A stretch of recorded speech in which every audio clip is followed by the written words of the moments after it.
अस्सलामुअलैकुम dear students, I am Abdul Kadir और हमारी जो डिस्कशन है वो इंटर पार्ट 1 की मैथमेटिक्स के ऊपर जारी है, जिसमें आज हम एक्सरसाइज 3.3 का क्वेश्चन नंबर 9 एंड 10 डिस्कस करेंगे। डिस्टेंस क्वेश्चन नंबर 9 के हमें दो पार्ट्स दिए गए। इंशाल्लाह तबारक ताला मैं आपके साथ 1 बाय 1 इन पार्ट्स को डिस्कस करूंगा। बड़े आसान से ये पार्ट्स हैं, मैंने कहा कि टाइम टेकन ना हो, मैंने यहाँ पे सॉल्व आउट कर दिया है और मैं आपको भी बता देता हूँ कि हमने इनको कैसे करना है। जी तो डिस्टेंस पार्ट नंबर 1 है हमारे पास 3 2 -1। इसके अंदर जो हमें मैट्रिक्स गिवन है 2 1 एंड 3। ये मैंने मैट्रिक्स लिखा, इसका मैंने ट्रांसपोज लिया। ट्रांसपोज क्या होता है कि जी हमने कॉलम को रो या रो को कॉलम में कन्वर्ट करना होता है, तो ये हमारे पास मैट्रिक्स आ गया। फिर मैंने इनका प्रोडक्ट लिया ए टी, यानी कि ए को पहले लिखा, टी जो उसका ट्रांसपोज लिया, इसको बाद मैट्रिक्स को लिखा। अब यहाँ पे हमने मल्टीप्लीकेशन की कंडीशन भी चेक करनी है कि दो मैट्रिक्स की मल्टीप्लीकेशन कब पॉसिबल होती है, जब फर्स्ट मैट्रिक्स की हमारे पास numbers of columns and second matrix की नंबर्स ऑफ रोज आपस में इक्वल हो, तो देन हमारे पास मल्टीप्लीकेशन क्या होती है, पॉसिबल होती है। सो डिस्टेंस यहाँ पे मैंने इनको देखा तो इसकी हमारे पास देखें 1 2 3, फर्स्ट की हमारे पास 3 कॉलम्स हैं, सेकंड की हमारे पास 3 ही रोज है, तो मल्टीप्लिकेशन पॉसिबल है। सो डिस्टेंस फर्स्ट रो को लिया, फर्स्ट कॉलम के साथ मल्टीप्लाइंग करवाए तो ये आएगा मेरे पास। इसी तरह डिस्टेंस फर्स्ट रो को सेकंड कॉलम के साथ मल्टीप्लाइंग कराएं तो ये आएगा।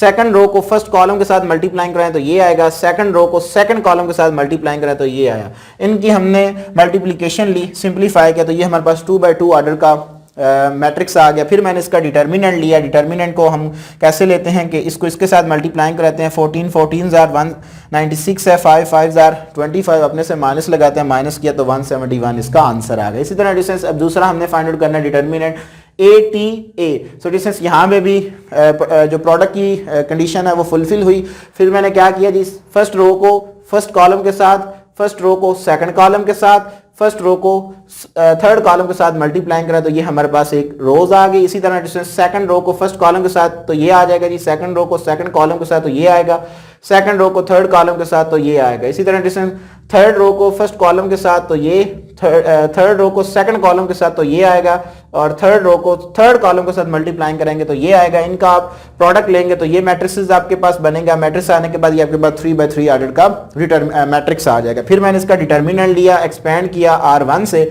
आफ्टर एक्सपेंशन सो डिस्टेंस हम ऑलरेडी क्योंकि इस चैप्टर के अंदर डिटर्मिनेंट को डिस्कस कर रहे हैं, मोस्टली हमने 3 बाय 3 ऑर्डर के जो डिटर्मिनेंट्स उनको एक्सपेंड करना हुआ सीखा हुआ है कि कैसे हम करते हैं। मैं एक दफ़ा फिर बता देता हूँ कि डिस्टेंस ये 13 हमने लिया, ये कॉलम ये रो छोड़ दी, बाकी एंट्रीज ये लिख ली।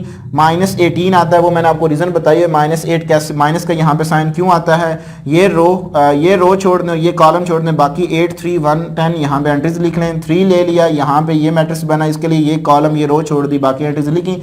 इनका मैंने डिटर्मिनेंट्स लिया तो ये आ गया। आफ्टर मल्टीप्लिकेशन से मेरे पास इसका जो डिटर्मिनेंट है वो इक्वल टू 0 आ गया। सो अब हम चलते हैं डिस्टेंस इसके सेकंड पार्ट की जाने। जी तो डिस्टेंस हमारे पास सेकंड पार्ट है। मैट्रिक्स ए हमारे पास गिवन है 3 4 2 1 1 1 2 3, ये हमें मैट्रिक्स गिवन है। अब डिस्टेंस मैंने यहाँ पे क्या किया, इसका ट्रांसपोज ले लिया। इसका जब मैंने ट्रांसपोज लिया सो ये डिस्टेंस मेरे पास कॉलम था, इसको मैंने रो बना दिया, ये कॉलम को मैंने रो बना दिया, या आप रो को कॉलम बनाने वटेवर एक ही बात। अब डिस्टेंस मैंने ये फाइंड आउट अभी करना है। सो ए टी, सो यहाँ पे इनका मैंने क्या किया जी, प्रोडक्ट लिया। सो डिस्टेंस फर्स्ट रो को फर्स्ट कॉलम के साथ मल्टीप्लाइंग कराए तो ये, फर्स्ट रो को सेकंड कॉलम के साथ मल्टीप्लाइंग कराएंगे तो ये आपके पास आएगा।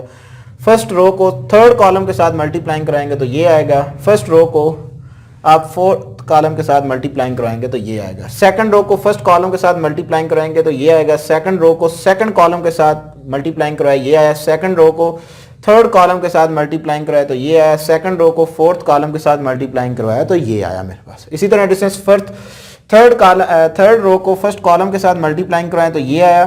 थर्ड रो को सेकंड कॉलम के साथ ये आया। थर्ड रो को थर्ड कॉलम के साथ ये आएगा। थर्ड रो को फोर्थ कॉलम के साथ तो डिस्टेंस ये मेरे पास आएगा। इसी तरह डिस्टेंस फोर्थ रो को फर्स्ट कॉलम के साथ मल्टीप्लाइंग कराएंगे तो ये आएगा। फोर्थ रो को सेकंड कॉलम के साथ मल्टीप्लाइंग कराए तो ये आया। फोर्थ रो को थर्ड कॉलम के साथ मल्टीप्लाइंग कराया तो ये आया। फोर्थ रो को फोर्थ कॉलम के साथ मल्टीप्लाइंग कराया तो ये आया। सो डिस्टेंस इनका मैंने जब प्रोडक्ट लिया इस सारे का तो ये मेरे पास आ गया। इनको मैंने सम अप किया, सो मेरे पास 4 बाय 4 ऑर्डर का डिटर्मिनेंट्स आ गया, सॉरी मैट्रिक्स आ गया। अब मैंने डिस्टेंस क्योंकि डिटर्मिनेंट कैलकुलेट करना है, सो डिटर्मिनेंट कैलकुलेट करने के लिए मैंने इसको एक्सपैंड कर दिया, expand by R1, expand by R1। So distance मैंने R1 से क्या कर दिया जी, एक्सपेंड कर दिया। अब डिस्टेंस 4/4 ऑर्डर का जो डिटर्मिनेंट्स है इसको एक्सपेंड करना मैंने अपने क्वेश्चन नंबर 7 में भी आपको सिखाया हुआ है, ठीक है, बड़ी डिटेल के साथ। इसमें उस क्वेश्चन के अंदर स्टूडेंट्स ने बड़ी डिमांड की थी कि सर प्लीज़ के 4/4 ऑर्डर के जो मैट्रिक्स होता है उसका डिटर्मिनेंट एक्सपेंड करना सिखा दें। सो डिस्टेंस उसके अंदर मैंने बड़ी डिटेल के साथ सिखाया, लेकिन यहाँ पे भी मैंने एक दफ़ा फिर आपको बता रहा हूँ, और एक आध आगे और क्वेश्चन आएंगे उनके अंदर भी मैं आपको एक नई जो टेक्निक होगी उससे भी मैं 4/4 ऑर्डर के डिटर्मिनेंट्स को एक्सपेंड करना सिखाऊंगा जी। तो डिस्टेंस जब मैंने 25 लिया, ये कॉलम ये रो छोड़ दी, बाकी ये एंट्रीज लिख ली। -10 यानी कि plus minus plus minus plus minus, जितने भी ऑर्डर का हमने प्लस से स्टार्ट करना है, plus minus plus minus plus minus, ये साइन जो आएंगे ये आपने इस तरह लिखने हैं। अब ये आपको पता है कि जब हमने 25 लेना है, ये कॉलम ये रो छोड़ देनी है, बाकी एंट्रीज लिख लेना है। -10 लिया, ये कॉलम ऊपर वाली रो छोड़ दी, बाकी एंट्रीज लिख ली। 7 लिया प्लस का, सो डिस्टेंस ये रो ये कॉलम छोड़ दिया, बाकी ये और ये एंट्रीज यहाँ पे लिख ली। 18 जब मैंने लिया माइनस का बन गया वो, क्योंकि प्लस माइनस। तो डिस्टेंस ये कॉलम ऊपर वाली फर्स्ट रो छोड़ दी, ये एंट्रीज लिख ली। इनको मैंने सेपरेट करके अब 3/3 ऑर्डर के डिटर्मिनेंट्स ये हमारे पास बन चुके हैं। सो डिस्टेंस मैंने यहाँ पे इसको एक्सपेंड किया, R1 से ही एक्सपेंड किया। 5 लिया, सो ये आ गया जी, ये छोड़ दिया, ये लिख लिया, इसका मैंने डिटर्मिनेंट लिया। 5 2s are 26, 5 5s are 25। इसी तरह डिस्टेंस आपने इसको 3/3 ऑर्डर के डिटर्मिनेंट को इन फोर्थ को एक्सपेंड किया, यहाँ पे मैंने एक्सपेंड कर दिया हुआ है, ठीक है। सो इनको जब मैंने एक्सपेंड किया तो हर एक का आंसर 0 0 0 आया, ठीक होगा जी। यही वैल्यूज मैंने क्वेश्चन नंबर 1 के अंदर पुट की। सो मेरे पास जो डिटर्मिनेंट AT है वो इक्वल टू आ गया 0। सो डिस्टेंस अगर किसी किस्म का भी कोई क्वेश्चन हुआ इसके अबाउट, सो आपने मुझसे जरूर कमेंट बॉक्स में पूछना है। अब हम इसकी वैल्यूज को कैलकुलेट करते हैं जी। तो डिस्टेंस अब हम इसकी जो नेक्स्ट प्रोडक्ट है और उसका डिटर्मिनेंट देखते हैं, यानी कि ATA का हमने डिटर्मिनेंट अब कैलकुलेट करना है। सो इसके लिए हमें मैट्रिक्स से गिवन है, उसका मैंने ट्रांसपोज लिया, डिस्टेंस इनका मैंने प्रोडक्ट लिया। सो प्रोडक्ट बड़ा सिंपल है, आपको पता ही है कि फर्स्ट रो को फर्स्ट कॉलम के साथ मल्टीप्लाइंग कराएंगे तो ये आएगा, फर्स्ट रो को सेकंड कॉलम के साथ मल्टीप्लाइंग कराएंगे तो ये आएगा, सेकंड रो को फर्स्ट कॉलम के साथ मल्टीप्लाइंग कराएंगे तो ये आएगा, सेकंड रो को सेकंड कॉलम के साथ मल्टीप्लाइंग कराया तो ये है। इनका डिस्टेंस मैंने प्रोडक्ट लिया तो ये फॉर्म आ गई, इनको मैंने ऐड अप किया तो ये आ गया जी 2/2 ऑर्डर का डिटर्मिनेंट आ गया।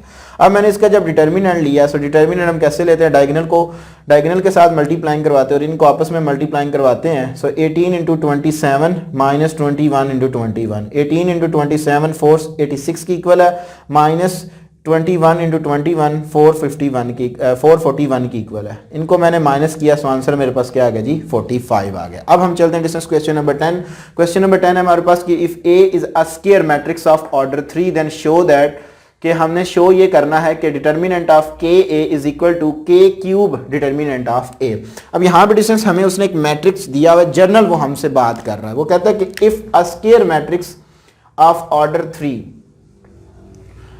3 का हमने एक स्क्वायर मैट्रिक्स लेना है। सो हम पहले यहाँ से सॉल्यूशन में ले लेते हैं जी, जो हमारे पास एक स्क्वायर मैट्रिक्स है जिसका ऑर्डर 3/3 हो। सो हम ले लेते हैं जी matrix that's entry is A11 A11 A12 A13 A21 A22 A23 A31 A32 A33, ये आ गया जी मेरे पास। अब मैं इसको किसी स्केलर नंबर K से ना मल्टीप्लाइंग करवा देता हूं। सो डिस्टेंस जब मैं इसको मल्टीप्लाइंग करवाऊंगा, सो ये मेरे पास आएगा जी, ये मेरे पास आ जाएगा KA that are equal to K into वो determinant, sorry matrix A11 A12 A13 A21 A22 A23 A31 A32 A33, ये आ गई मेरे पास। अब इसे मैट्रिक्स और डिटर्मिनेंट में डिफरेंस ये है कि जब हम किसी स्केलर नंबर को मल्टीप्लाइंग करवाते हैं मैट्रिक्स के अंदर, सो वो हर एंट्री के साथ मल्टीप्लाइंग होता है, जबकि डिटर्मिनेंट के अंदर हम किसी रो से या किसी कॉलम से उस एक नंबर को मल्टीप्लाइंग करवा सकते हैं, हर एंट्रीज को उसके साथ मल्टीप्लाइंग नहीं करवा सकते। करवाएंगे तो अगर वो 3 टाइम्स का स्केयर हो तो फिर हम इंडिविजुअली इसको 3 रोज या कॉलम के साथ मल्टीप्लाइंग करवाए, वो एक अलग केस है। ठीक है, सो डिस्टेंस के को हम अंदर मल्टीप्लाइंग करवा देते हैं। सो मेरे पास आ गया जी K A that are equal to K A11, के A12, के A13, के A21, के A22, के A23, के A31, के A32, के A33, ये आ गई मेरे पास। अब इसे देखें, यहां पे मैंने प्रूव क्या करना है, देन शो दैट। अब मैंने इसका लेना है डिटर्मिनेंट, इसका डिटर्मिनेंट जो है वो इक्वल आना चाहिए के क्यूब डिटर्मिनेंट ए के। सो डिस्टेंस यहां पे इसका जब हम डिटर्मिनेंट लेंगे के ए डिटर्मिनेंट, ठीक है जी, K A determinant is equal to K A11, के A12, के A13, के A21, के A22, के A23, के A31, के A32, के A33, ये आ गई मेरे पास। सो डिस्टेंस जब मैंने इस रो से कॉमन लिया के को, सो मेरे पास के आ गया बाहर। जब मैंने इस, क्योंकि अब मैंने एक रो से कॉमन लेना है, एक रो से, क्योंकि यही सेम नंबर जो है वो इसके साथ मल्टीप्लाइंग होगा तो सिंगल रो के साथ मल्टीप्लाइंग होगा।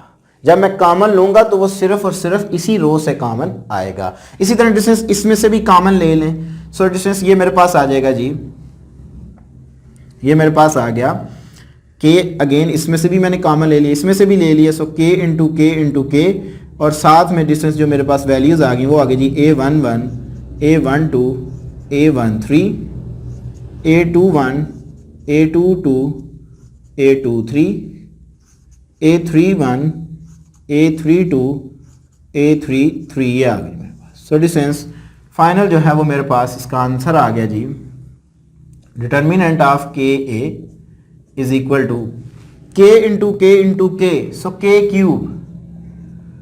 और डिस्टेंस ये वैल्यू किसकी है, ए की वैल्यूज है, मैट्रिक्स की नहीं। ये एंट्रीज किसकी इक्वल है, बजाय कि आप यहां पे कंफ्यूज हो तो इसी का डिटर्मिनेंट ले लें, ये लें जी भाई, ठीक है जी। So distance A determinant is equal to A11, A12, A13, A21, A22, A23, A31, A32, A33, ये आ गई। सो डिस्टेंस अब फिर यहाँ पे मेरे पास क्या आ जाएगा जी, determinant of A is required, यही हमारी रिक्वायरमेंट है। ठीक हो गया जी। So left hand side is equal to right hand side आ गया। सो ये था हमारे पास डिस्टेंस क्वेश्चन नंबर 9 एंड 10, जो कि 9 के मैंने आपको 1 बाय 1 आपके साथ पार्ट डिस्कस किए, और क्वेश्चन नंबर 10 भी यहाँ पे मैंने आपको सॉल्व आउट करके समझाया। अगर किसी भी स्टूडेंट्स का इन पार्ट्स के अबाउट किसी किस्म का कोई क्वेश्चन है, कोई परेशानी हुई, कोई भी प्रॉब्लम का सामना करना पड़े, सो डिस्टेंस आप मुझे ज़रूर कमेंट बॉक्स में बताएं। मैं ज़ाती तौर पे हर बच्चे को कमेंट्स ज़रूर करता हूं ताकि उसके माइंड के अंदर जो भी क्वेश्चन है वो उसका सॉल्व हो जाए। जो भी प्रॉब्लम आ रही हो मैथ के अबाउट वो मैं उसकी सॉल्व आउट करूं। बाय द वे अगर कोई ज़्यादा प्रॉब्लम है सो वो मुझसे पर्सनली इंस्टाग्राम पे मैसेज करें या फिर वो मुझे ईमेल करें। इंशाअल्लाह तबारक ताला मैं उसकी प्रॉब्लम को ज़रूर सॉल्व आउट करूँगा। डिस्टेंस अपनी दुआ में याद रखिएगा। इंशाअल्लाह तबारक ताला ज़िंदगी ने वफा की इसी चैनल के ऊपर आपके साथ दोबारा मुलाकात होगी। तब तक के लिए इजाज़त दीजिए। अस्सलाम वालेकुम।